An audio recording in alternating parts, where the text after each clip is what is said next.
കണ്ണൂർ കരുണ medical കോളേജിൽ ക്രമവിരുദ്ധമായി പ്രവേശനം നേടിയ 180 വിദ്യാർത്ഥികളെയും പുറത്താക്കണമെന്ന് സുപ്രീംകോടതി. 2016-17 വർഷത്തെ വിദ്യാർത്ഥി പ്രവേശനം നിയമപരമാക്കാൻ സർക്കാർ കൊണ്ടുവന്ന ഓർഡിനൻസ് കോടതി സ്റ്റേ ചെയ്തു. പ്രവേശനം നിയമപരമാക്കാൻ ഇന്നലെ നിയമസഭ പാസാക്കിയ ബില്ലിന്റെ സാധുതയിലേക്ക് കടക്കാതെയാണ് കോടതിയുടെ ഇടക്കാല ഉത്തരവ്. കണ്ണൂർ കരുണ മെഡിക്കൽ കോളേജുകളിലെ വിദ്യാർത്ഥി പ്രവേശനം നിയമപരമാക്കാൻ ഇടപെട്ട സംസ്ഥാന സർക്കാരിന് കനത്ത തിരിച്ചടിയാണ് സുപ്രീംകോടതി ഉത്തരവ്. കോടതി വിധിക്ക് വിരുദ്ധമായി കണ്ണൂർ മെഡിക്കൽ കോളേജിലെ 150ഉം കരുണയിലെ 30ഉം വിദ്യാർത്ഥികളെ സംരക്ഷിക്കാൻ ഓർഡിനൻസ് പാസാക്കിയത് അനുചിതമാണെന്ന് ജസ്റ്റിസ് അരുൺ മിശ്ര അധ്യക്ഷനായ ബെഞ്ച് വ്യക്തമാക്കി. മെഡിക്കൽ കൌൺസിൽ ഹർജി ഓർഡിനൻസിനെതിരാണെന്നും നിരവധി ഭേദഗതികളോടെ ഇന്നലെ നിയമസഭ ഐകകണ്ഠേന ബിൽ പാസാക്കിയെന്നും സംസ്ഥാന സർക്കാരും വിദ്യാർത്ഥികളും അറിയിച്ചു. എന്നാൽ ബില്ലിൽ ഗവർണർ ഇതുവരെയും ഒപ്പുവച്ചിട്ടില്ലാത്തതിനാൽ ഓർഡിനൻസ് തന്നെയാണ് ഇപ്പോഴും പ്രാബല്യത്തിലെന്ന് കോടതി പറഞ്ഞു. വേണമെങ്കിൽ ബില്ലിൽ ഭേദഗതി നിർദ്ദേശിക്കാനും അത് തിരിച്ചയക്കാനും ഗവർണർക്ക് കഴിയും. ജുഡീഷ്യൽ അധികാരങ്ങൾ അസാധുവാക്കാൻ നിയമനിർമ്മാണ സഭകൾക്ക് കഴിയില്ല. വിദ്യാർത്ഥികളിൽ പലർക്കും മെറിറ്റുണ്ടെന്നതടക്കമുള്ള വാദങ്ങൾ ഉന്നയിക്കപ്പെട്ടപ്പോൾ അക്കാര്യങ്ങൾ നേരത്തെ ഒന്നിലധികം തവണ വിശദമായി പരിഗണിച്ചിട്ടുണ്ടെന്നായിരുന്നു കോടതിയുടെ മറുപടി. പല രേഖകളും വ്യാജമാണെന്ന് കണ്ടെത്തിയതിനാൽ മാനേജ്മെന്റിനെതിരെ കേസെടുക്കാൻ പോലും ആലോചിച്ചതാണ്. അതേസമയം കോടതിയുടെ പല ചോദ്യങ്ങൾക്കും കൃത്യമായി മറുപടി നൽകാൻ സർക്കാരിനായില്ല. തുടർന്നാണ് 180 വിദ്യാർത്ഥികളെയും കോളേജിൽ നിന്ന് പുറത്താക്കാനുള്ള ഇടക്കാല ഉത്തരവ്. ഹർജികളിൽ മെയ് 2-ാം വാരം വിശദമായ വാദം കേൾക്കും. ഗവർണർ അംഗീകരിച്ചാൽ ബില്ലിന്റെ നിയമസാധുത അപ്പോൾ കോടതിയുടെ പരിഗണനയ്ക്കെത്തും. ഓർഡിനൻസിനോടുള്ള കോടതിയുടെ അതൃപ്തി ബില്ലിന്റെ നിയമവശങ്ങൾ പരിശോധിക്കുമ്പോഴും പ്രതിഫലിക്കുമെന്നുറപ്പാണ്. സുപ്രീംകോടതിയിൽ നിന്നും cameraman KP ധനേഷിനൊപ്പം M Unnikrishnan, news 18. അതേസമയം ബിൽ ഗവർണർക്ക് അയക്കാനാണ് സംസ്ഥാന സർക്കാരിന്റെ തീരുമാനം. ഗവർണറുടെ നിലപാട് അറിഞ്ഞ ശേഷം തുടർ നടപടി സ്വീകരിക്കാനാണ് ധാരണ. കോടതിയുമായി ഏറ്റുമുട്ടലിനില്ലെന്ന് മുഖ്യമന്ത്രി പിണറായി വിജയൻ പറഞ്ഞു. ഓർഡിനൻസിന് സുപ്രീംകോടതിയുടെ സ്റ്റേയുണ്ടെങ്കിലും തൽക്കാലം സർക്കാർ ബില്ലുമായി മുന്നോട്ടു പോകും. ഗവർണർക്ക് ബില്ലയക്കാനുള്ള നടപടിക്രമങ്ങൾ പുരോഗമിക്കുകയാണ്. രാവിലെ സ്പീക്കറുടെ ഒപ്പുവാങ്ങി. നിയമവകുപ്പിന്റെ പരിശോധനയ്ക്ക് ശേഷം ബിൽ ഉടൻ ഗവർണർക്ക് കൈമാറും. ബില്ലയക്കാതിരിക്കാൻ കാരണമില്ലെന്നാണ് ആരോഗ്യവകുപ്പിന്റെ നിലപാട്. ഗവർണർക്ക് ബില്ല് തള്ളാനും അംഗീകരിക്കാനും അധികാരമുണ്ട്. ഗവർണർ ബിൽ തിരിച്ചയക്കുകയോ ഭേദഗതി നിർദ്ദേശിക്കുകയോ ചെയ്താൽ അപ്പോൾ ഭാവി കാര്യങ്ങൾ തീരുമാനിക്കും. കോടതിയുമായി ഏറ്റുമുട്ടലിനില്ലെന്നായിരുന്നു മുഖ്യമന്ത്രിയുടെ പ്രതികരണം. കോടതിയെ ഏതെങ്കിലും തരത്തിൽ വെല്ലുവിളിച്ചു പോവുക എന്നൊരു സമീപനം സംസ്ഥാന സർക്കാരിനില്ല. അപ്പോൾ ബാക്കി കാര്യങ്ങൾ വിശദമായ പരിശോധനയ്ക്കൊക്കെ ശേഷം തീരുമാനിക്കുക എന്താണെന്നുള്ളത്. വിദ്യാർത്ഥികളുടെ ഭാവിയെ കരുതിയാണ് തീരുമാനമെന്ന് ആരോഗ്യമന്ത്രി ആവർത്തിച്ചു. ഒരു സാധ്യത പരീക്ഷിച്ചില്ലായിരുന്നെങ്കിൽ പൊതുസമൂഹവും പറയും എന്തെങ്കിലും ഒന്ന് ചെയ്തുകൂടായിരുന്നല്ലോ, 2 കുട്ടികൾ ആത്മഹത്യ ചെയ്തില്ലേ എന്ന് പറയാൻ ഇടയാകുന്നതിന് അതിനിട കൊടുക്കരുത് എന്ന് കരുതിയിട്ടാണ് ഒരു സാധ്യത നോക്കിയത്. ഇനി കോടതി എന്താണോ പറയുന്നത് ആ കോടതി പറയും പോലെ മാത്രമേ ഞങ്ങൾക്ക് ചെയ്യാൻ പറ്റുള്ളൂ. ബില്ലിൽ ഭരണഘടനാ വിരുദ്ധമായി ഒന്നുമില്ലെന്ന് സ്പീക്കർ P ശ്രീരാമകൃഷ്ണൻ. സാധാരണഗതിയിൽ ഭരണഘടനാ വിരുദ്ധമായ ഒരു നിയമം പാസാക്കുന്ന സന്ദർഭത്തിൽ മാത്രമാണ് അതിൽ കോടതിയുടെ ഇടപെടൽ വരേണ്ടതുള്ളൂ. പാസാക്കിയ ബില്ല് ഒപ്പുവെച്ച് ഗവർണർക്ക് അയച്ചിട്ടുണ്ട്. കോടതിയിൽ നിന്നേറ്റ രൂക്ഷ വിമർശനം നീക്കിക്കിട്ടാനുള്ള നിയമവഴികളും സർക്കാർ ആലോചിക്കുന്നുണ്ട്. ന്യൂസ് 18 തിരുവനന്തപുരം. വിധി ദൌർഭാഗ്യകരമെന്ന് CPM സംസ്ഥാന സെക്രട്ടറി കോടിയേരി ബാലകൃഷ്ണൻ. മുൻവിധിയോടെയാണ് വിധി പറഞ്ഞത്. സർക്കാർ ഓർഡിനൻസ് കൊണ്ടുവന്നത് വിദ്യാർത്ഥികളുടെ താൽപര്യം മുൻനിർത്തിയാണ്. മാനേജ്മെന്റുകളെ ശിക്ഷിക്കാനായിരുന്നെങ്കിൽ ഇതല്ലായിരുന്നു ചെയ്യേണ്ടിയിരുന്നതെന്നും കോടിയേരി പറഞ്ഞു. സുപ്രീംകോടതി വിധി 180 വിദ്യാർത്ഥികളുടെ ഭാവിയെ പ്രതിസന്ധിയിലാക്കുന്ന ഒരു വിധിയാണ്. ഈ വിധി അത്യന്തം ഖേദകരമായിട്ടുള്ളൊരവസ്ഥയാണ് സുപ്രീംകോടതിയുടെ വിധിയോടുകൂടി ഉണ്ടായിരിക്കുന്നത്. സംസ്ഥാന നിയമസഭയെയും സംസ്ഥാന ഗവൺമെൻറ്റിനെയും അതിൻ്റെ ഉദ്ദേശശുദ്ധിയെ കണക്കിലെടുക്കാൻ സുപ്രീംകോടതി കഴിഞ്ഞില്ല. മുൻവിധിയോട് കൂടിയിട്ടുള്ള ഒരു സമീപനമാണ് സുപ്രീംകോടതി പ്രകടിപ്പിച്ചത് എന്നുള്ളതാണ്. നേരത്തെ എടുത്ത സമീപനം തിരുത്താതെ ഇപ്പോൾ നിയമസഭ ബില്ല് പാസ്സാക്കിയിട്ടും നേരത്തെ എടുത്ത സമീപനത്തിൽ തന്നെ ഉറച്ചു നിൽക്കുന്നൊരു നിലപാടാണ് സുപ്രീംകോടതി സ്വീകരിച്ചതായിട്ട് കാണുന്നത്. അതേസമയം ബില്ലിനെ ചൊല്ലി കോൺഗ്രസിൽ കനത്ത പോര്. ബില്ലിനെ പിന്തുണയ്ക്കാനുള്ള UDF തീരുമാനം അപഹാസ്യമെന്ന് VM സുധീരൻ പ്രതികരിച്ചതിന് പിന്നാലെയാണ് നേതാക്കൾ ഭിന്ന അഭിപ്രായങ്ങളുമായി രംഗത്തെത്തിയത്. വിദ്യാർത്ഥികളുടെ ഭാവിയെ കരുതിയാണ് ബില്ലിനെ പിന്തുണച്ചതെന്ന് MM ഹസൻ പ്രതികരിച്ചപ്പോൾ മുന്നണി നിലപാട് വിദ്യാർത്ഥി വിരുദ്ധമെന്ന് KSU വ്യക്തമാക്കി. ബില്ലിനെ പിന്തുണച്ച UDF തീരുമാനത്തിനെതിരെ ശക്തമായ വിമർശനമാണ് VM സുധീരൻ ഉന്നയിച്ചത്. ഭരണപ്രതിപക്ഷങ്ങൾ ഒത്തുകളിച്ചെന്ന പ്രതീതി ജനങ്ങളിലുണ്ടായെന്ന് VM സുധീരൻ കുറ്റപ്പെടുത്തി. സുപ്രീം കോടതി വിധി സർക്കാരിനേറ്റ വലിയൊരു അശനിപാതമാണ്. അതുകൊണ്ട് തന്നെ ഇതിന് ഉത്തരവാദിത്വം ഏറ്റെടുത്തുകൊണ്ട്, ധാർമ്മികമായ ഉത്തരവാദിത്വം ഏറ്റെടുത്തുകൊണ്ട്, ഇത് മുഖ്യമന്ത്രി ഉൾപ്പെടെ മന്ത്രിസഭയ്ക്കൊക്കെ ഉത്തരവാദിത്വമുണ്ട്.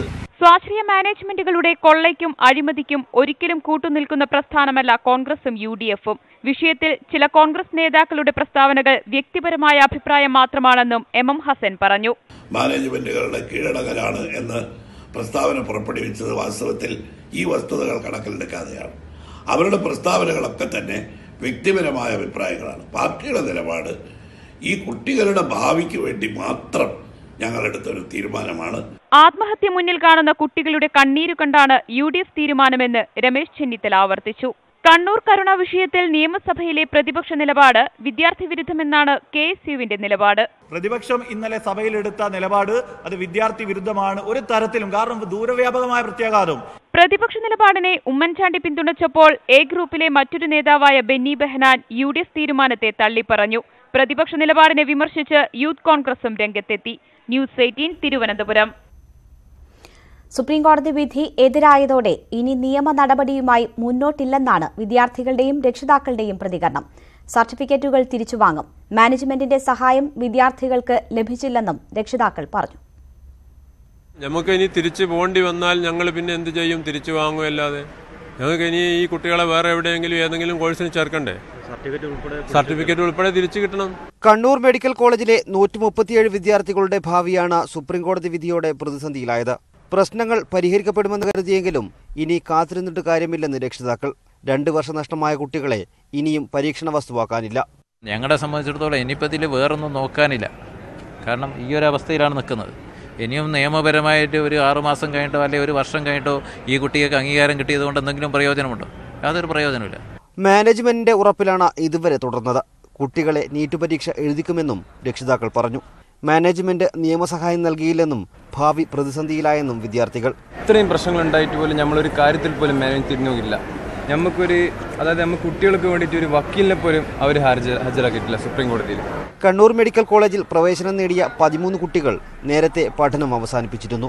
മെഡിക്കൽ പഠനം 2 വർഷം പൂർത്തിയാക്കിയ വിദ്യാർത്ഥികളുടെ ഭാവിയാണ് സുപ്രീം കോടതി വിധിയോടെ അനിശ്ചിതത്വത്തിലായത്. ഇനി എന്ത് എന്ന ചോദ്യം വിദ്യാർത്ഥികളെയും രക്ഷിതാക്കളെയും ഒരുപോലെ ആശങ്കപ്പെടുത്തുന്നു. കണ്ണൂർ മെഡിക്കൽ കോളേജിന് മുന്നിൽ നിന്നും പ്രദീപ് നാരായണൻ, ന്യൂസ് 18. പ്രവേശന മേൽനോട്ട സമിതി 21 തവണ നൽകിയ നിർദ്ദേശങ്ങൾ അട്ടിമറിച്ചാണ് കണ്ണൂർ കരുണ മെഡിക്കൽ കോളേജുകൾ പ്രവേശനം നടത്തിയതെന്ന് രേഖകൾ. ഫീസ് നിർണയ സമിതി 4.45 ലക്ഷം രൂപ ഫീസായി നിശ്ചയിച്ചപ്പോൾ ഓരോ വിദ്യാർത്ഥിയിൽ നിന്നും 10 ലക്ഷം രൂപ വീതമാണ് കോളേജുകൾ വാങ്ങിയത്. 31.5 കോടി രൂപ വിദ്യാർത്ഥികളിൽ നിന്ന് 1 വർഷം ഈടാക്കിയ കണ്ണൂർ മെഡിക്കൽ കോളേജ് പരസ്യം ചെയ്യാൻ മാത്രം ചെലവഴിച്ചത് 17.44 ലക്ഷം രൂപയാണ്. അതീവ ഗുരുതരമായ ചട്ടലംഘനങ്ങളുടെ വിവരങ്ങളാണ് കണ്ണൂർ കരുണ മെഡിക്കൽ കോളേജുകളുടെ പ്രവേശന രേഖകളിലുള്ളത്. പ്രവേശനം നിയമവിരുദ്ധമാണെന്ന് കാണിച്ച് ജസ്റ്റിസ് ജെയിംസ് കമ്മിറ്റിയും പിന്നീട് രാജേന്ദ്രബാബു കമ്മിറ്റിയും 21 തവണയാണ് കത്തയച്ചത്. ഇത് 21 കോളേജുകൾ അവഗണിച്ചു.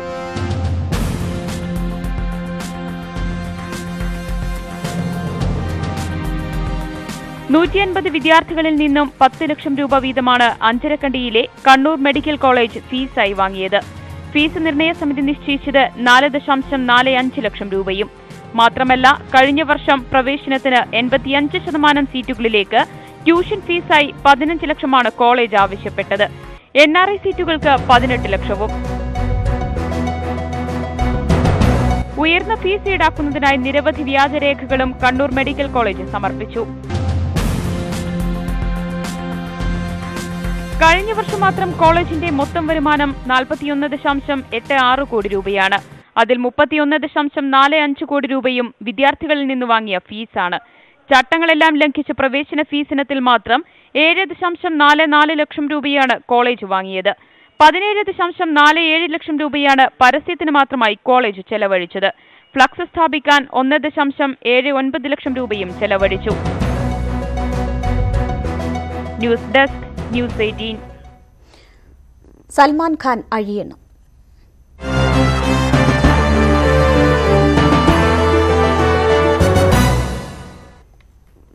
മാൻവേട്ടക്കേസിൽ ബോളിവുഡ് താരം സൽമാൻ ഖാന് 5 വർഷം തടവും 10,000 രൂപ പിഴയും. ജോധ്പൂർ വിചാരണ കോടതിയാണ് ശിക്ഷ വിധിച്ചത്. സൽമാൻ ഖാനെ ജോധ്പൂർ സെൻട്രൽ ജയിലിലേക്ക് മാറ്റി. 1998 ഒക്ടോബർ 1 രാത്രിയാത്രയ്ക്കിടെ 2 മാനുകളെ വെടിവെച്ചു കൊന്നതാണ് സൽമാൻ ഖാനെതിരായ കുറ്റം. ഹംസാദ് സാത്ത് ഹേ എന്ന ചിത്രത്തിന്റെ ഷൂട്ടിങ്ങിനായി രാജസ്ഥാനിലെ ജോധ്പൂരിൽ എത്തിയപ്പോഴായിരുന്നു സൽമാനും സംഘവും ഗോദ ഫാമിൽ കൃഷ്ണമൃഗത്തെ വേട്ടയാടിക്കൊന്നത്. 20 വർഷത്തെ നിയമ പോരാട്ടത്തിനൊടുവിലാണ് സൽമാൻ ഖാൻ കുറ്റക്കാരനാണെന്ന് കോടതി കണ്ടെത്തിയത്. 5 വർഷം തടവും 10,000 രൂപ പിഴയുമാണ് ശിക്ഷ. ജോധ്പൂർ വിചാരണ കോടതിയാണ് ശിക്ഷ വിധിച്ചത്. 1975 വന്യജീവി സംരക്ഷണ നിയമപ്രകാരം 2 വകുപ്പുകളാണ് പ്രധാനമായും താരത്തിനെതിരെ ചുമത്തിയത്. Section 9/51 of the Wildlife Protection Act. So far as the other co-accused persons are concerned, they all have been acquitted from all the charges. You were inside the court? Yes, of course, I am representing one of the accused. കൂടെയുണ്ടായിരുന്ന സെയ്ഫ് അലി ഖാൻ, സൊണാലി ബന്ദ്രെ, നടി തബു എന്നിവർ സഹയാത്രക്കാർ മാത്രമാണെന്നും കുറ്റക്കാരല്ലെന്നും കോടതി കണ്ടെത്തി. മാനുകളെ വേട്ടയാടിയതിനു register ചെയ്യപ്പെട്ട കേസിനൊപ്പം അനധികൃതമായി ആയുധം കൈവശം വെച്ചെന്ന കേസിൽ നേരത്തെ കുറ്റവിമുക്തനാക്കിയിരുന്നു. News desk news 18. നടൻ ജയസൂര്യയുടെ ചെലവന്നൂരിലെ കായൽ കയ്യേറ്റം ഒഴിപ്പിക്കുന്ന നടപടിക്ക് ഹൈക്കോടതിയുടെ സ്റ്റേ. പുതിയ ഉത്തരവ് ഉണ്ടാകുന്നതുവരെ ഒഴിപ്പിക്കൽ നടപടികൾ നിർത്തിവെക്കണമെന്നാണ് സിംഗിൾ ബെഞ്ചിന്റെ നിർദ്ദേശം. ജയസൂര്യ നൽകിയ ഹർജിയിലാണ് സിംഗിൾ ബെഞ്ചിന്റെ ഇടക്കാല ഉത്തരവ്. കായൽ കയ്യേറി നിർമ്മിച്ച ബോട്ട് ജെട്ടി ഇന്നലെയാണ് കൊച്ചി കോർപ്പറേഷൻ പൊളിച്ചു നീക്കിയത്. ഇതിനൊപ്പമുള്ള മതിൽ പൊളിക്കുന്ന കോർപ്പറേഷന്റെ നടപടിക്കാണ് ഹൈക്കോടതിയുടെ വിലക്ക്. ഇന്ത്യയിലെ ഫേസ്ബുക്ക് ഉപയോക്താക്കളുടെ വിവരങ്ങളും ചോർന്നെന്ന് സ്ഥിരീകരിച്ച ഫേസ്ബുക്ക്. 5.62 ലക്ഷം ഇന്ത്യക്കാരുടെ വിവരങ്ങൾ കേംബ്രിഡ്ജ് അനലിറ്റിക്കയാണ് ചോർത്തിയത്. ഫേസ്ബുക്ക് അധികൃതർ കേന്ദ്ര IT മന്ത്രാലയത്തെ അറിയിച്ചതാണ് ഇക്കാര്യം. അമേരിക്കൻ തെരഞ്ഞെടുപ്പിൽ ഡൊണാൾഡ് ട്രംപിന് വേണ്ടി 5 കോടി ആളുകളുടെ വിവരങ്ങൾ ചോർത്തിയെന്ന കേംബ്രിഡ്ജ് അനലിറ്റിക്ക മുൻ ഉദ്യോഗസ്ഥന്റെ വെളിപ്പെടുത്തൽ ഇന്ത്യയിലടക്കം വിവാദങ്ങൾക്ക് വഴിവെച്ചിരുന്നു. ഇതിന് പിന്നാലെ ഫേസ്ബുക്കിനോട് കേന്ദ്ര IT മന്ത്രാലയം വിശദീകരണം തേടി. ഫേസ്ബുക്ക് നൽകിയ മറുപടിയിലാണ് 5,62,455 ഇന്ത്യക്കാരുടെ വിവരങ്ങൾ ചോർന്നെന്ന് സ്ഥിരീകരിച്ചത്.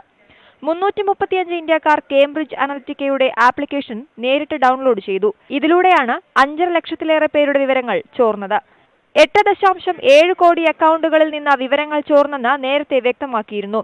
വിവരമോഷണ വിഷയത്തിൽ വിശദീകരണം നൽകാൻ ഫേസ്ബുക്ക് CEO മാർക്ക് സുക്കർബർഗ് ഈ മാസം 11 US പ്രതിനിധി സഭയ്ക്ക് മുന്നിൽ ഹാജരാകും. National desk news 18. കോഴിക്കോട് കൊടിയത്തൂരിൽ പിതാവും മകളും മുങ്ങിമരിച്ചു. മലപ്പുറം കൊണ്ടോട്ടി സ്വദേശികളായ മുഹമ്മദ് അലിയും മകൾ ഫാത്തിമ റിൻസിയുമാണ് മരിച്ചത്. കോഴിക്കോട് കൊടിയത്തൂരിലെ ബന്ധുവീട്ടിലെത്തിയതായിരുന്നു മുഹമ്മദ് അലിയും മക്കളായ ഫാത്തിമ റിൻസിയും മുഫീദയും. ചാലിയാർ പുഴയിലെ ചെറുവാടിക്കടവിൽ കുളിക്കാനിറങ്ങിയ ഫാത്തിമയെയും മുഫീദയെയും തിരഞ്ഞെത്തിയ മുഹമ്മദ് അലി വെള്ളത്തിൽ മുങ്ങുന്ന കുട്ടികളെ കണ്ട് പുഴയിലേക്ക് ചാടി. പുഴയുടെ ആഴം കൂടിയ പ്രദേശമാണ് ചെറുവാടിക്കടവ്. 3 പേരും വെള്ളത്തിൽ മുങ്ങുന്നത് കണ്ട നാട്ടുകാരാണ് ഇവരെ കരക്കെത്തിച്ചത്. പെട്ടെന്ന് തന്നെ മെഡിക്കൽ കോളേജ് ആശുപത്രിയിൽ എത്തിച്ചെങ്കിലും മുഹമ്മദ് അലിയെയും ഫാത്തിമയെയും രക്ഷിക്കാനായില്ല. മുഫീദ തീവ്രപരിചരണ വിഭാഗത്തിൽ ചികിത്സയിലാണ്. ന്യൂസ് 18 കോഴിക്കോട്. റേഡിയോ ജോക്കിയുടെ കൊലപാതകത്തിൽ ആദ്യ അറസ്റ്റ്. കൊല്ലം സ്വദേശി സനുവിനെയാണ് പ്രത്യേക അന്വേഷണ സംഘം അറസ്റ്റ് ചെയ്തത്. പ്രതികൾക്ക് താമസ സൌകര്യം ഒരുക്കിയതിനാണ് അറസ്റ്റ്. ഇയാളുടെ വീട്ടിൽ നിന്ന് ഉപയോഗിക്കാത്ത വാൾ കണ്ടെത്തി.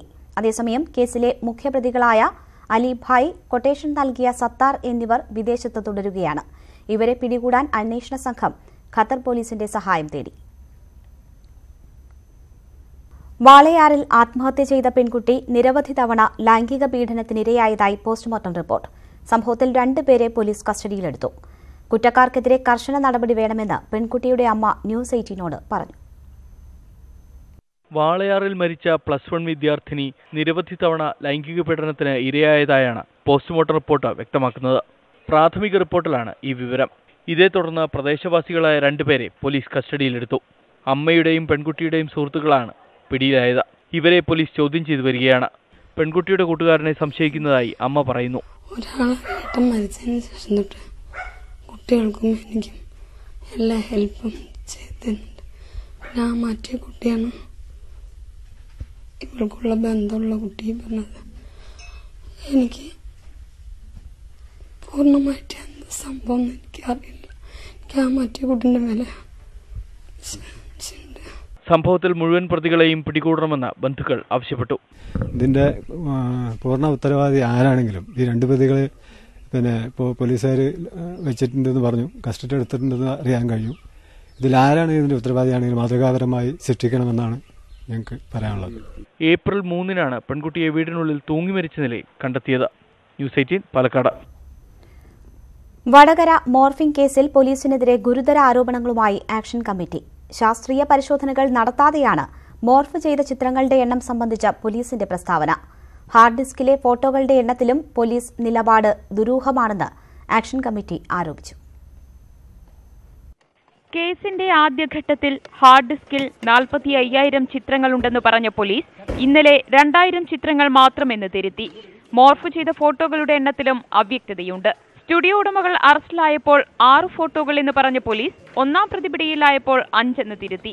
ഹാർഡ് ഡിസ്ക് ശാസ്ത്രീയ പരിശോധനയ്ക്ക് വിധേയമാക്കാതെ പോലീസ് പ്രതിയുടെ മൊഴി ആവർത്തിക്കുകയാണെന്നാണ് നാട്ടുകാരുടെ പരാതി. തെളിവുകൾ നശിപ്പിക്കാൻ അവസരം കൊടുത്തു എന്നുള്ളതിൽ നമുക്ക് തൃപ്തിയില്ല. കാരണം ഈ പരാതി കൊടുത്ത സമയത്ത് ഇവരൊക്കെ സ്ഥലത്തുണ്ട്. അവരൊക്കെ ഒളിവിൽ പോയതിനു ശേഷം അവർ ഇത് നശിപ്പിക്കാൻ എത്ര സമയം നീളുന്നോ അത്രയും തെളിവുകൾ നശിപ്പിക്കപ്പെടും. പ്രതികൾ പലതും പറയും. പോലീസ് ഉദ്യോഗസ്ഥൻ ഇത്തരം ഒരു കാര്യത്തിൽ പറയുമ്പോൾ അത് മുഴുവൻ കണ്ടതിന് ശേഷമാണ് അദ്ദേഹം പറയേണ്ടത്. ഫേസ്ബുക്കിൽ നിന്ന് ഡൗൺലോഡ് ചെയ്ത ഫോട്ടോയാണ് മോർഫ് ചെയ്തതെന്ന മൊഴി തെളിവ് നശിപ്പിക്കാനുള്ള നീക്കമാണ്. കല്യാണ വീടുകളിൽ നിന്നുള്ള ഫോട്ടോകളാണ് മോർഫ് ചെയ്തത്. FB ഫോട്ടോകളാണെന്ന് വരുത്തി സ്റ്റുഡിയോ ഉടമകളെ രക്ഷിക്കാനുള്ള ശ്രമമാണ് നടക്കുന്നതെന്നും ആരോപണമുണ്ട്. സ്റ്റുഡിയോ ഉടമകളായ ദിനേശിനെയും സതീഷിനെയും ചോദ്യം ചെയ്യുന്നതിനായി പോലീസ് കസ്റ്റഡിയിൽ വാങ്ങി. ഇന്നലെ വൈകുന്നേരം ഒന്നാം പ്രതി ബിബീഷിനൊപ്പം ഇരുവരെയും ചോദ്യം ചെയ്തിരുന്നു. News 18 Kozhikode. Kottayam Pampady cross roads സ്കൂളിനെതിരെ കൂടുതൽ ആരോപണങ്ങളുമായി രക്ഷിതാക്കൾ. മാർക്ക് കുറവിന്റെ പേരിൽ സ്റ്റേറ്റ് സിലബസിലെ കുട്ടികളെയും മാനേജ്മെന്റ് കൂട്ടത്തോടെ പറഞ്ഞുവിട്ടതായി വെളിപ്പെടുത്തൽ. 9ാം ക്ലാസ്സിലെ വാർഷിക പരീക്ഷയ്ക്കിടയിൽ 10ാം ക്ലാസ്സിലേക്കുള്ള ക്ലാസുകൾ നടത്തിയത് കുട്ടികളുടെ മാനസിക സംഘർഷം വർദ്ധിപ്പിച്ചതായും രക്ഷിതാക്കൾ ആരോപിക്കുന്നു. ഓൾ പാസ് ഉള്ളതാ.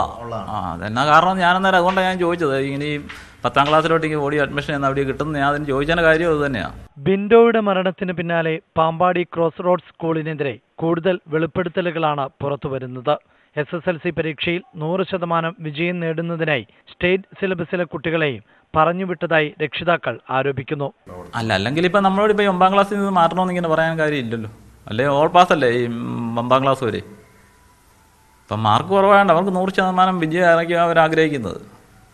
അന്നേരത്തിന് വേണ്ടിയാണ് ഈ ശാലം പഠിത്തത്തിൽ പുറകോട്ട് നിൽക്കുന്ന കുട്ടികളെ മാറ്റുന്നത്. ഞാൻ UKG മുതൽ നമ്മളെ മോനോടെ പഠിച്ചുകൊണ്ടിരിക്കുന്നത്. 9ാം ക്ലാസ് വാർഷിക പരീക്ഷ നടക്കുന്നതിനിടെ ഇതേ വിദ്യാർത്ഥികൾക്കായി 10ാം സ്റ്റാൻഡേർഡിലേക്കുള്ള ക്ലാസുകളും ആരംഭിച്ചു.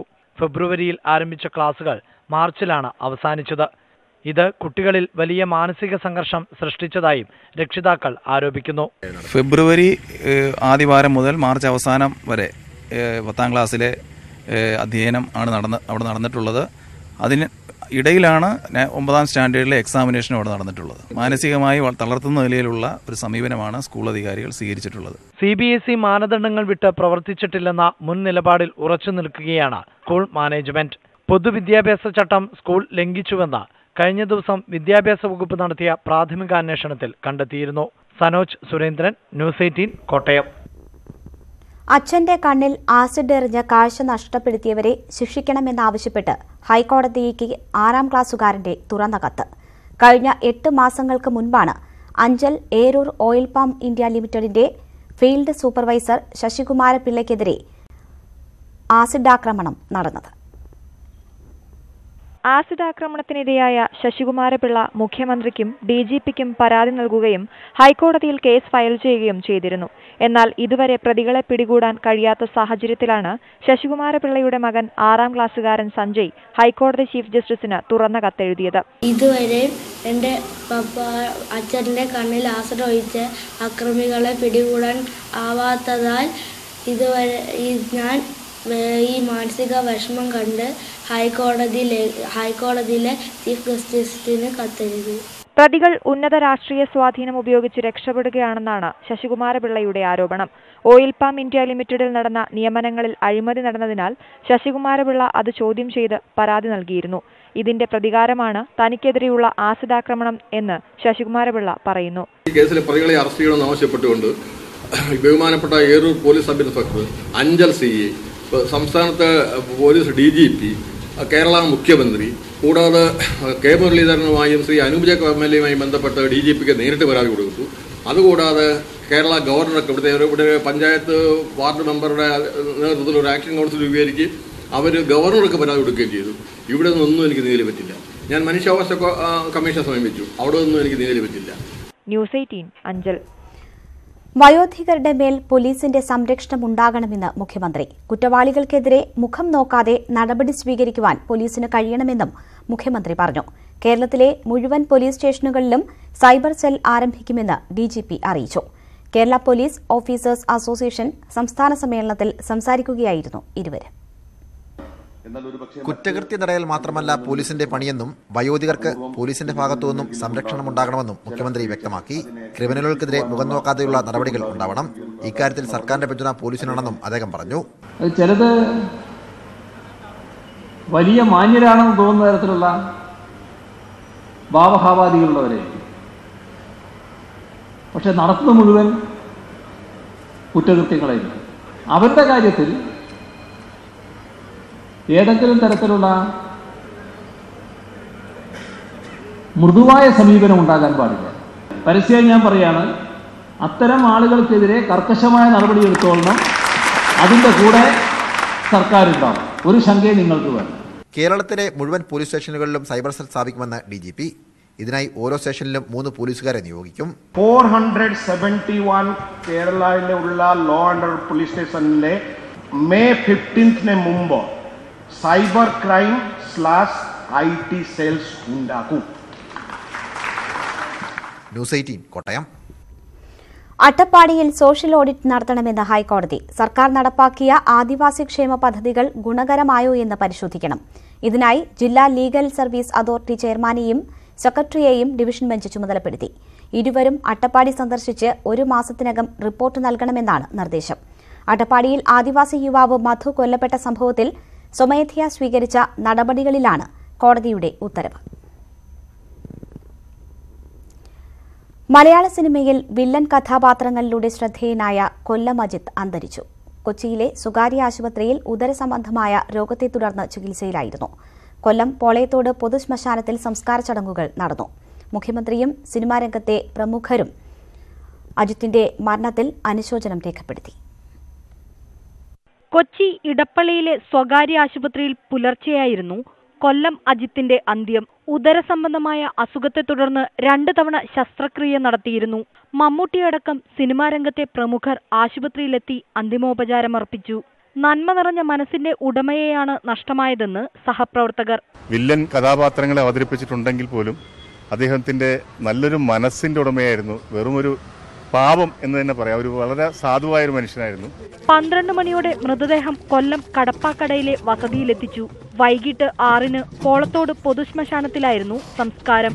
500-ലധികം സിനിമകളിൽ അഭിനയിച്ച അജിത്ത് 2 സിനിമകൾ സംവിധാനം ചെയ്തിട്ടുണ്ട്. സ്വന്തമായി നിർമ്മിച്ച് സംവിധാനം ചെയ്യുന്ന ഒരു കടലിനുമപ്പുറം എന്ന സിനിമയുടെ നിർമ്മാണ പ്രവർത്തനങ്ങൾ പൂർത്തീകരിച്ചു വരുന്നതിനിടെയാണ് മരണം. മലയാളത്തിലെ പഴയകാല വില്ലൻ നടന്മാരുമായി ബന്ധപ്പെട്ട് ഞങ്ങളും ഇവിടെ ജീവിച്ചിരിപ്പുണ്ട് എന്ന പേരിൽ ഡോക്യു ഫിക്ഷന്റെ നിർമ്മാണവും നടന്നുവരികയായിരുന്നു. ന്യൂസ് 18 കൊല്ലം. മലപ്പുറത്ത് ദേശീയപാത വികസന വിരുദ്ധ സമരത്തിന് പിന്നിൽ തീവ്ര സ്വഭാവമുള്ള സംഘടനകളെന്ന ആരോപണവുമായി CPM. സ്ഥലമേറ്റെടുപ്പിൽ ഒറ്റപ്പെട്ട പ്രയാസങ്ങളെ പെരുപ്പിച്ച് വൈകാരികത സൃഷ്ടിക്കാനാണ് ശ്രമമെന്ന് ജില്ലാ സെക്രട്ടറി EN മോഹൻദാസ് പറഞ്ഞു. മുസ്ലിം ലീഗ് സമരത്തിനൊപ്പം നിൽക്കുന്നത് ഇരട്ടത്താപ്പാണെന്നും അദ്ദേഹം ആരോപിച്ചു. CPI ജില്ലാ നേതൃത്വവും ലീഗ് നിലപാടിനെ വിമർശിച്ച് രംഗത്തെത്തി. വിവിധ സേനാ വിഭാഗങ്ങളുടെ നേതൃത്വത്തിൽ ദുരന്ത മേഖലയിലെ രക്ഷാപ്രവർത്തനങ്ങളുടെ അഭ്യാസ പ്രദർശനം കൊച്ചിയിൽ നടന്നു. കര, നാവിക, വ്യോമസേനകൾക്കൊപ്പം മറ്റ് സുരക്ഷാ വിഭാഗങ്ങളും പങ്കെടുത്തു. കൊച്ചി വെല്ലിംഗ്ടൺ ഐലൻഡിലെ BTP ജെട്ടിയിലായിരുന്നു പ്രകടനം. ചുഴലിക്കാറ്റ് ആഞ്ഞടിച്ച തീരമായിരുന്നു അപ്പോൾ അത്. മത്സ്യബന്ധന ബോട്ടുകളിൽ കുടുങ്ങിക്കിടക്കുന്ന തൊഴിലാളികൾ. നിരീക്ഷണത്തിനായി ആദ്യം പറന്നെത്തിയത് നേവിയുടെ ഡോണിയർ. അപകട സന്ദേശമെത്തിയ ശേഷം സീക്കിംഗ് ചേതകോപ്റ്ററുകളുടെ സാഹസിക രക്ഷാപ്രവർത്തനം. ഇടയ്ക്ക് കടലിൽ കുടുങ്ങിയവർക്ക് ഭക്ഷണവുമായി MI-17 വിമാനവും എത്തി.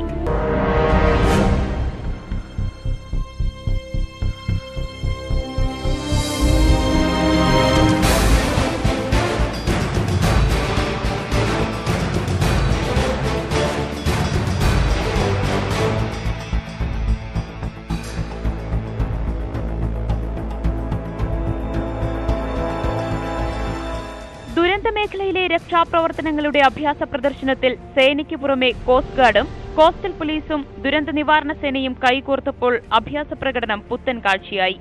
കടൽജലം കോരിയെടുത്ത് തീക്കെടുത്തുവാനെത്തുന്ന MI-17 കോപ്റ്റർ കൗതുകമായി.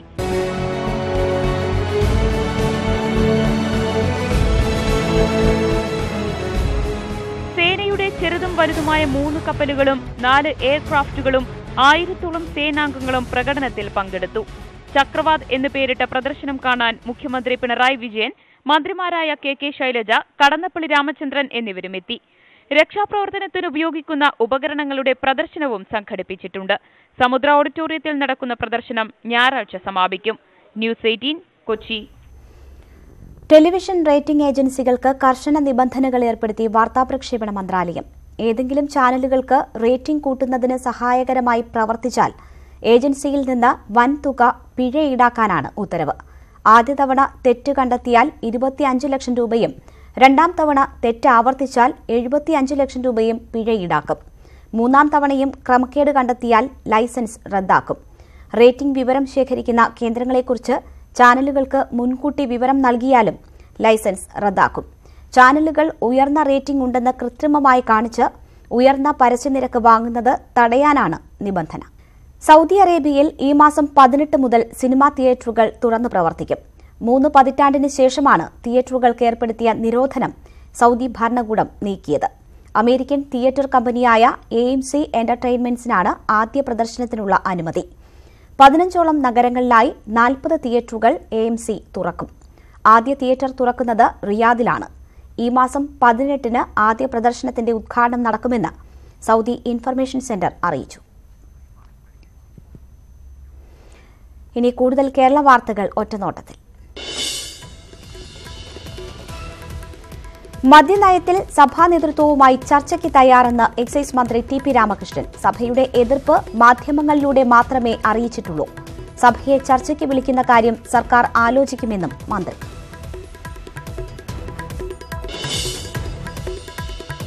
ദലിത് ഐക്യവേദിയുടെ നേതൃത്വത്തിൽ തിങ്കളാഴ്ച സംസ്ഥാനത്ത് ഹർത്താൽ. കഴിഞ്ഞ തിങ്കളാഴ്ച ഭാരത് ബന്ദിൽ പങ്കെടുത്തവരെ വെടിവെച്ച് കൊന്ന മധ്യപ്രദേശ്, രാജസ്ഥാൻ, ഉത്തർപ്രദേശ് സംസ്ഥാനങ്ങളിലെ ഭരണകൂട നടപടിയിൽ പ്രതിഷേധിച്ചാണ് ഹർത്താൽ.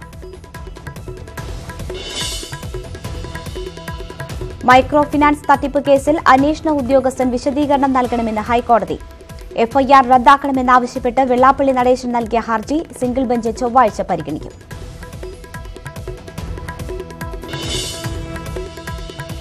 കൊല്ലത്ത് NS ആശുപത്രി നിലം നികത്തിയിട്ടില്ലെന്ന് ആശുപത്രി പ്രസിഡന്റ് P രാജേന്ദ്രൻ. 8 ഏക്കർ ഭൂമിയിൽ 4 ഏക്കർ മാത്രമാണ് നിലം. അത് അതുപോലെ നിലനിർത്തിയിട്ടുണ്ട്. ക്യാൻസർ സെന്ററിനായി നിർമ്മാണ പ്രവർത്തനങ്ങൾ ആരംഭിക്കാൻ അപേക്ഷ നൽകിയിട്ടുണ്ടെന്നും P രാജേന്ദ്രൻ. തുടർ ചികിത്സ വീട്ടിലൊരുക്കുന്ന പുതിയ പദ്ധതിയുമായി തിരുവനന്തപുരത്തെ കിംസ് ആശുപത്രി. കിംസ് ആശുപത്രിയും അമേരിക്ക ആസ്ഥാനമായ ബാഡിയ കമ്പനിയും സംയുക്തമായാണ് ആദ്യഘട്ടത്തിൽ തിരുവനന്തപുരത്ത് പദ്ധതി നടപ്പാക്കുന്നത്. ശസ്ത്രക്രിയയ്ക്ക് ശേഷമുള്ള പരിചരണം, പാലിയേറ്റീവ് കെയർ, നവജാത ശിശു പരിചരണം എന്നീ സേവനങ്ങളാകും രോഗികൾക്ക് വീട്ടിൽ നിന്ന് തന്നെ ലഭ്യമാവുക. ആവശ്യമെങ്കിൽ ഡോക്ടർമാർ നേരിട്ട് വീട്ടിലെത്തി പരിശോധിക്കുകയും ചെയ്യുമെന്ന് കിംസ് ചെയർമാൻ ഡോക്ടർ സഹദുള്ള വാർത്താസമ്മേളനത്തിൽ അറിയിച്ചു. 15 ലക്ഷത്തിന്റെ ആറന്മുള കണ്ണാടി നോക്കി മുഖം മിനുക്കുകയാണ് CPI പാർട്ടി കോൺഗ്രസ്. പ്രതിനിധികൾക്ക് സമ്മാനമായി നൽകാനാണ് 1000-ഓളം കണ്ണാടികൾക്ക് സംഘാടക സമിതി ഓർഡർ നൽകിയത്. നിർമ്മാണ പുരോഗതി സംസ്ഥാന സെക്രട്ടറി കാനം രാജേന്ദ്രൻ നേരിട്ടെത്തി വിലയിരുത്തി. ഒന്നിന് 1500 രൂപ വില വരുന്ന ആറന്മുള കണ്ണാടികൾ ആദ്യം 500 എണ്ണത്തിനായിരുന്നു CPI പാർട്ടി കോൺഗ്രസ് സംഘാടക സമിതി കരാർ നൽകിയത്. ഇപ്പോൾ 1000-ആയി കൂട്ടി. ഉപഹാരം നൽകാൻ മാത്രം CPI ചെലവിടുന്നത് 15 ലക്ഷത്തോളം രൂപ. മുൻപും CPI ആറന്മുള കണ്ണാടികൾ ഉപഹാരമായി നൽകിയിട്ടുണ്ടെന്നാണ് CPI സംസ്ഥാന സെക്രട്ടറിയുടെ വിശദീകരണം. ദേശീയ സമ്മേളനം തിരുവനന്തപുരത്ത് നടന്നു 2008. അവിടെ പങ്കെടുത്ത ആ പരിപാടിയിൽ പങ്കെടുത്ത വിശിഷ്ടാതിഥികൾക്ക് അത് കൊടുക്കുക എന്ന് പറയുന്ന പ്രശ്നമാണ്. 3000 പേര് പങ്കെടുക്കുന്ന പ്രതിനിധികൾ പങ്കെടുക്കുന്ന സമ്മേളനമാണ്. അപ്പോൾ അതുകൊണ്ട് അവിടെ പങ്കെടുത്ത വിശിഷ്ടാതിഥികൾക്ക് എല്ലാം ആറന്മുള കണ്ണാടിയാണ് ഞങ്ങൾ നൽകിയത്. ആറന്മുള പാർത്ഥസാരഥി ക്ഷേത്രത്തിന് സമീപമുള്ള മണികണ്ഠ ഹാൻഡിക്രാഫ്റ്റ് എന്ന സ്ഥാപനത്തിനാണ് നിർമ്മാണ കരാർ. 2 മാസമായിട്ട് ഇതിന്റെ വർക്കുകൾ നടക്കുകയാണ്. ഏതാണ്ട് ഒരു 500 പീസോളം നമ്മൾ ഫിനിഷ് ചെയ്ത് കഴിഞ്ഞിട്ടുണ്ട്. എല്ലാ പ്രതിനിധികൾക്കും 280 ഗ്രാം വീതം തേൻ നൽകാൻ തീരുമാനിച്ചതിന് പിന്നാലെയാണ് ആറന്മുള കണ്ണാടിയുടെ വിതരണം. പോഷക സംഘടനകൾ പ്രതിനിധികൾക്ക് വേറെയും ഉപകാരങ്ങൾ നൽകുന്നുണ്ട്. പ്രതിനിധികൾക്ക് സ്വന്തമായി ജൈവ കൃഷി നടത്തി ആഹാരം വിളമ്പാൻ ഒരുങ്ങുന്നവർ, എപ്പോഴും ലാളിത്യം മുഖമുദ്രയെന്ന് അവകാശപ്പെടുന്നവർ, ഇവർ പ്രതിനിധികൾക്ക് ആയിരങ്ങൾ വിലയുള്ള ആറന്മുള കണ്ണാടി നൽകുന്നതിലൂടെ ഈ ആശയത്തിലെ ഇരട്ടത്താപ്പാണ് വ്യക്തമാകുന്നത്. ഉമേഷ് ബാലകൃഷ്ണൻ, ന്യൂസ് 18, കൊല്ലം. കണ്ണൂർ കരുണ മെഡിക്കൽ വിഷയത്തിൽ ബിജെപിയിലും ഭിന്നത. ബിജെപി സംസ്ഥാന പ്രസിഡന്റ് കുമ്മനം രാജശേഖരൻ വിദ്യാർത്ഥികൾക്ക് അനുകൂലമായ നിലപാട് സ്വീകരിച്ചത് തെറ്റിദ്ധാരണ കാരണമെന്ന് വി മുരളീധരൻ എം പി പറഞ്ഞു. നിയമസഭയിൽ എല്ലാ അംഗങ്ങളും ബില്ലിനെ പിന്തുണച്ചതുകൊണ്ടാണ് ഒ രാജഗോപാലും പിന്തുണ നൽകിയത്. കുട്ടികളുടെ ഭാവിയെ കരുതി അഴിമതിക്ക് കൂട്ടുനിൽക്കാൻ ബിജെപിക്ക് കഴിയില്ലെന്നും വി മുരളീധരൻ ഡൽഹിയിൽ പറഞ്ഞു. കഴിഞ്ഞ തവണ സുപ്രീം കോടതി ആ വിധി പുറപ്പെടുവിക്കുകയും കേരളത്തിൽ ഇത് ഉണ്ടാവുകയും ചെയ്തപ്പോൾ അതുകൊണ്ടാണ് ഞാൻ പറഞ്ഞത്, ഈ വിഷയത്തിൽ അദ്ദേഹത്തിന് ഇതിൻ്റെ എല്ലാ വശങ്ങളും ഒരുപക്ഷെ അദ്ദേഹത്തിൻ്റെ ശ്രദ്ധയിൽപ്പെടാത്തത് കൊണ്ടായിരിക്കണം അത്തരത്തിലുള്ള ഒരു നിലപാട് വന്നെന്നാണ് എനിക്ക് തോന്നുന്നത്. അതുകൊണ്ടാണ് ഞാൻ പറഞ്ഞത്, സംസ്ഥാന അധ്യക്ഷൻ നിലപാടെടുത്തു എന്ന് പറയുന്നത് ഒരുപക്ഷെ അദ്ദേഹത്തിൻ്റെ മുന്നിൽ ഇതിൻ്റെ പൂർണ്ണമായിട്ടുള്ള വശം വരുന്നതിന് പകരം കുറേ ആളുകളുടെ വിഷമം അദ്ദേഹത്തിൻ്റെ മുന്നിൽ വന്നപ്പോൾ അദ്ദേഹം അതിലൊരു ഒരു ദീനാനുകമ്പ കാരണം അങ്ങനെ ഒരു നിലപാട് വന്നതായിരിക്കണം എന്നാണ് എനിക്ക് തോന്നുന്നത്. കാവേരി നദീജല വിഷയത്തിൽ തമിഴ്നാട്ടിൽ പ്രതിപക്ഷ പാർട്ടികൾ ആഹ്വാനം ചെയ്ത ബന്ദ് പൂർണ്ണം. കാവേരി മാനേജ്മെന്റ് ബോർഡ് സ്ഥാപിക്കാൻ കേന്ദ്രം തയ്യാറാകാത്തതിനെതിരെയാണ് DMK ഉൾപ്പെടെയുള്ള പ്രതിപക്ഷ പാർട്ടികൾ 24 മണിക്കൂർ ബന്ദിന് ആഹ്വാനം ചെയ്തത്. പഞ്ചാബ് നാഷണൽ ബാങ്ക് വായ്പാ തട്ടിപ്പുമായി ബന്ധപ്പെട്ട് റിസർവ് ബാങ്ക് ഉദ്യോഗസ്ഥരെ CBI ചോദ്യം ചെയ്തു. 3 ചീഫ് ജനറൽ മാനേജരെയും 1 ജനറൽ മാനേജരെയുമാണ് ചോദ്യം ചെയ്തത്.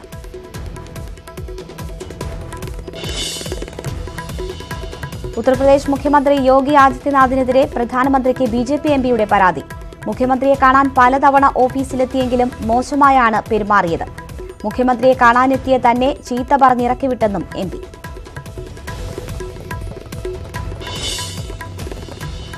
ലോകവാർത്തകൾ ചുരുക്കത്തിൽ. അമേരിക്കയിൽ വിമാന അപകടത്തിൽ പൈലറ്റ് മരിച്ചു. വ്യോമസേനയുടെ F-16 വിമാനമാണ് അപകടത്തിൽപ്പെട്ടത്. കാരണം വ്യക്തമല്ല. മലേഷ്യയിൽ പൊതുതെരഞ്ഞെടുപ്പ് നടക്കാനിരിക്കെ പ്രതിപക്ഷ പാർട്ടി സർക്കാർ വിലക്കേർപ്പെടുത്തി. മുൻ പ്രധാനമന്ത്രി മഹാതിർ മുഹമ്മദ് നേതൃത്വം നൽകുന്ന പാർട്ടിക്കാണ് വിലക്ക്. രാഷ്ട്രീയ പാർട്ടി രജിസ്ട്രേഷനുമായി ബന്ധപ്പെട്ട രേഖകൾ സമർപ്പിക്കാത്തതിനാലാണ് നടപടിയെന്ന് വിശദീകരണം. ബ്രിട്ടൻ അഭയം നൽകിയ മുൻ റഷ്യൻ ചാറിനെതിരെയുള്ള രാസായുധാക്രമണം സംബന്ധിച്ച അന്വേഷണത്തിൽ പങ്കാളിയാക്കണമെന്ന് റഷ്യ. അന്വേഷണത്തിൽ റഷ്യയുടെ ഭാഗം കേൾക്കാൻ ബ്രിട്ടൻ തയ്യാറാകുന്നില്ലെന്ന് റഷ്യൻ വിദേശകാര്യമന്ത്രി.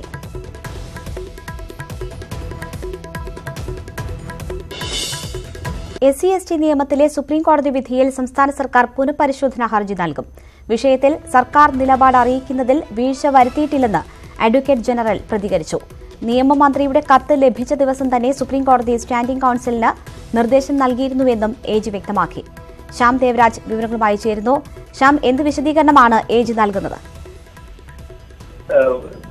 പട്ടികജാതി പട്ടികവർഗ പീഡന നിരോധന നിയമത്തിലെ വ്യവസ്ഥകൾ ലഘൂകരിച്ച വിധിയിൽ സംസ്ഥാന സർക്കാർ വീഴ്ച വരുത്തി എന്നായിരുന്നു പ്രധാനപ്പെട്ട ആരോപണം. ഈ അഡ്വക്കേറ്റ് ജനറലിന്റെ ഓഫീസ് വീഴ്ച വരുത്തി എന്നതായിരുന്നു ഏറ്റവും പ്രധാനപ്പെട്ട ആക്ഷേപം. ഇതിലാണ് അഡ്വക്കേറ്റ് ജനറൽ നേരിട്ട് വിശദീകരണം നൽകുന്നത്. സർക്കാരിന്റെ നിലപാട് അറിയിക്കുന്നതിൽ വീഴ്ച വരുത്തിയിട്ടില്ല എന്നാണ് advocate general CP Sudhakara Prasad നൽകുന്ന വിശദീകരണം. നിയമമന്ത്രിക്ക് 2-ാം തീയതിയാണ് കത്ത് അയച്ചത്. ഓഫീസിൽ ലഭിക്കുന്നത് ഫെബ്രുവരി 5-നാണ്. ഫെബ്രുവരി 6-ന് ഉച്ചയ്ക്ക് 12 മണിക്ക് തന്നെ സുപ്രീം കോടതി സ്റ്റാൻഡിംഗ് കൌൺസിൽ G പ്രകാശിന് ഇത് സംബന്ധിച്ച നിർദ്ദേശം നൽകി. കേസിൽ ഇടപെടണം, SC/ST നിയമം സംബന്ധിച്ച സുപ്രീം കോടതിയിലെ നടപടിക്രമങ്ങളിൽ ഇടപെടണം, ഇതിന് മുതിർന്ന അഭിഭാഷകൻ ഹരിൻ P റാവലിനെ നിയോഗിക്കണമെന്ന് നിർദ്ദേശവും നൽകിയിരുന്നു. എന്നാൽ തൊട്ടടുത്ത ദിവസം കേസ് 7-ന് സുപ്രീം കോടതി പരിഗണിക്കുമ്പോൾ ഈ 7-ാം തീയതി സുപ്രീം കോടതി വിധി പറയാൻ വേണ്ടി കേസ് മാറ്റുകയാണ് ചെയ്തത്. അതുകൊണ്ട് തന്നെ സംസ്ഥാന സർക്കാർ AGയുടെ ഓഫീസിൽ നിന്നും ഏതെങ്കിലും രീതിയിൽ വീഴ്ച വരുത്തിയെന്ന ആക്ഷേപത്തിൽ കഴമ്പില്ല. അങ്ങനെ നടപടിയെടുക്കാതെ പൂഴ്ത്തി എന്ന ആരോപണം വസ്തുതാവിരുദ്ധമാണ് എന്നുമാണ് അഡ്വക്കേറ്റ് ജനറൽ അറിയിക്കുകയും ചെയ്യുന്നത്. ഇക്കാര്യത്തിൽ മറ്റൊരു പ്രധാനപ്പെട്ട കാര്യം, സംസ്ഥാന സർക്കാർ SC/ST നിയമം സംബന്ധിച്ച കാര്യത്തിൽ സുപ്രീം കോടതി വിധിയിൽ പുനഃപരിശോധനാ ഹർജി നൽകുകയും ചെയ്യും. സുപ്രീം കോടതിയിൽ അടുത്ത ദിവസം തന്നെ പുനഃപരിശോധനാ ഹർജി നൽകും. ശ്യാം ദേവരാജാണ് വിവരങ്ങൾ നൽകിയത്. UGC നെറ്റ് പരീക്ഷയ്ക്ക് അപേക്ഷിക്കാനുള്ള സമയപരിധി ഈ മാസം 13 വരെ നീട്ടി. ഇന്ന് സമയപരിധി അവസാനിക്കാനിരിക്കെ കൂടുതൽ അപേക്ഷകർ സോഫ്റ്റ്വെയർ ഉപയോഗിച്ചതോടെ സെർവർ തകരാറിലായിരുന്നു. ഇതേ തുടർന്ന് NK പ്രേമചന്ദ്രൻ MP നൽകിയ അപേക്ഷയിൽ മാനവ വിഭവശേഷി മന്ത്രാലയത്തിന്റേതാണ് തീരുമാനം. കുടുംബശ്രീ ചിക്കൻ പദ്ധതിക്ക് കോഴിക്കുഞ്ഞുങ്ങളെ കിട്ടാത്തത് മൂലം വൻകിട കമ്പനികളുടെ കോഴികളെ വളർത്താനൊരുങ്ങി കുടുംബശ്രീ പ്രവർത്തകർ. കേരള പോൾട്രി ഡെവലപ്മെന്റ് കോർപ്പറേഷന് കോഴിക്കുഞ്ഞുങ്ങളെ നൽകാത്തതാണ് വൻകിട കമ്പനികളുടെ കോഴികളെ വളർത്തേണ്ട സാഹചര്യത്തിലേക്ക് കുടുംബശ്രീ പ്രവർത്തകരെ എത്തിച്ചത്. കുടുംബശ്രീ പറഞ്ഞിരിക്കുന്ന നിർദ്ദേശം എന്ന് വെച്ചാൽ മരുന്നുകൾ കുറച്ച് വില കമ്മിയാക്കി ഗുണഭോക്താക്കൾക്ക് എത്തിച്ചു കൊടുക്കാനുള്ള നിർദ്ദേശമാണ് കുടുംബശ്രീ തന്നിരിക്കുന്നത്. പക്ഷെ നിർദ്ദേശം തന്നതല്ലാതെ അതിനെക്കുറിച്ചുള്ള ഫോളോ അപ്പ് ബാക്കി കാര്യങ്ങളൊന്നും അവിടെ നിന്നുണ്ടായിട്ടില്ല. ഹോർമോൺ രഹിത കോഴിയിറച്ചി ഉൽപ്പാദിപ്പിക്കുന്ന കുടുംബശ്രീ ചിക്കൻ പദ്ധതിയിലെ സംരംഭകനാണ് പാലക്കാട് നെന്മാറയിലെ വിനോദും കുടുംബവും. ഇതിനായി 1 ലക്ഷം രൂപ വായ്പയും ലഭിച്ചു. പദ്ധതി പ്രകാരം ഫാമുകളിൽ കേരള പൗൾട്രി ഡെവലപ്മെന്റ് കോർപ്പറേഷൻ കോഴിക്കുഞ്ഞുങ്ങളെ ഇറക്കി നൽകണം. എന്നാൽ ആവശ്യമായ കോഴിക്കുഞ്ഞുങ്ങളെ കിട്ടാത്തത് മൂലം തമിഴ്നാട് കേന്ദ്രീകരിച്ച് പ്രവർത്തിക്കുന്ന വൻകിട കമ്പനികളുടെ കോഴിക്കുഞ്ഞുങ്ങളെ കമ്മീഷൻ അടിസ്ഥാനത്തിൽ വളർത്തുകയാണ് ഇദ്ദേഹം. വിനോദിന്റേത് മാത്രമല്ല, മറ്റുള്ള യൂണിറ്റുകളും സമാന സാഹചര്യത്തിലാണ്. ഫസ്റ്റിൽ അവർ പറഞ്ഞത് കോഴി ഇറക്കിത്തരാം, 1000 കോഴി ഇറക്കിത്തരാം. അപ്പം ഞങ്ങൾ അങ്ങോട്ട് ചോദിച്ചു, ഞങ്ങളുടെ ഈ ഫാമിൽ 5000 കോഴിയാണല്ലോ, അപ്പോൾ 5000 കോഴി ഇറക്കും, ഇവിടെ 1000 ഇറക്കി തന്നാൽ പറ്റില്ല. അപ്പോൾ അവർക്കത് പ്രശ്നമാകുമല്ലോ, അപ്പോൾ വേണ്ട, ഞങ്ങൾക്ക് പറ്റില്ല പറഞ്ഞു. ശരി, അത് കുഴപ്പമില്ല, ഞങ്ങൾ ഇറക്കിക്കോളൂ, അവരെ തന്നെ ഇറക്കിക്കോളൂ, ഞങ്ങൾ ക്യാഷായിട്ട് ഇങ്ങനെ ലോണായിട്ട് തരാം 1 ലക്ഷം എന്നൊക്കെയാണ് പറഞ്ഞത്. തിരുവനന്തപുരം, കൊല്ലം, പത്തനംതിട്ട തുടങ്ങിയ ജില്ലകളിലെ കുടുംബശ്രീ യൂണിറ്റുകൾക്കാണ് ഇപ്പോൾ കെപ്കോ കോഴിക്കുഞ്ഞുങ്ങളെ വിതരണം ചെയ്യുന്നത്. മറ്റ് ജില്ലകളിലേക്ക് കോഴിക്കുഞ്ഞുങ്ങളെ നൽകണമെങ്കിൽ കൂടുതൽ ഉൽപാദന കേന്ദ്രങ്ങൾ തുടങ്ങണം. ഇതിനു പുറമെ വിപണനത്തിലും സഹായം വേണമെന്ന് കർഷകർ പറയുന്നു. പിന്നെ ഇത് പറഞ്ഞ നമ്മൾ വിപണനം വലിയ പ്രശ്നം, ബാക്കി നമ്മൾ റൊട്ടേഷൻ ചെയ്താൽ, പക്ഷെ വിപണനം ഏറ്റക്കുറച്ചിലാണ് പ്രശ്നം. അപ്പോൾ അതുകൊണ്ട് നമുക്ക് ഇപ്പോൾ ഈ മേഖലയിൽ പിടിച്ചു നിൽക്കാൻ വലിയ ബുദ്ധിമുട്ട് തന്നെയാണ്. സംസ്ഥാനത്തെ ചെറുകിട ഫാമുകൾ അടച്ചുപൂട്ടുന്ന സാഹചര്യത്തിൽ കുടുംബശ്രീ ചിക്കൻ പദ്ധതിക്ക് പ്രാധാന്യമേറെയാണ്. എന്നാൽ കുടുംബശ്രീ യൂണിറ്റുകളിൽ കോഴിക്കുഞ്ഞുങ്ങളെ എത്തിക്കാൻ വൈകിയാൽ അവസരം മുതലെടുത്ത് വൻകിട കമ്പനികൾ പദ്ധതി തന്നെ അട്ടിമറിക്കും. ന്യൂസ് 18 പാലക്കാട്. ദേശീയ 2020 ചാമ്പ്യൻഷിപ്പിൽ കിരീടം നേടിയ കേരള ടീമിന് KCA നെടുമ്പാശ്ശേരിയിൽ സ്വീകരണം നൽകി. കലാശ പോരാട്ടത്തിൽ മഹാരാഷ്ട്രയെ 5 റൺസിന് തോൽപ്പിച്ചായിരുന്നു കേരള വനിതകൾ കിരീടം ചൂടിയത്. ചരിത്രത്തിലാദ്യമായി ദേശീയ 2020 ചാമ്പ്യൻഷിപ്പിൽ ജേതാക്കളായ കേരള വനിതാ ക്രിക്കറ്റ് ടീമിന് ആവേശകരമായ സ്വീകരണമായിരുന്നു നെടുമ്പാശ്ശേരിയിൽ ഒരുക്കിയത്. KCA ഭാരവാഹികൾ താരങ്ങളെ സ്വീകരിക്കാൻ എത്തിയിരുന്നു. കിരീടം നേടിയതിൽ വളരെയധികം സന്തോഷമുണ്ടെന്നും ടീമിന്റെ ഒത്തിണക്കം കൊണ്ടാണ് ജേതാക്കളാകാൻ സാധിച്ചതെന്നും താരങ്ങൾ പറഞ്ഞു. വളരെ സന്തോഷമുണ്ട് ഇങ്ങനെ ഒരു വിജയം നേടാൻ പറ്റിയതിൽ. നമ്മുടെ ഗേൾസും പിന്നെ അതിന് പ്രവർത്തിച്ച കോച്ചസ്, അതിന്റെ പുറകിൽ പ്രവർത്തിച്ച അസിസ്റ്റൻസ്, എല്ലാവർക്കും വേണ്ടി ഞങ്ങൾ ഇത് ഡെഡിക്കേറ്റ് ചെയ്യുന്നു.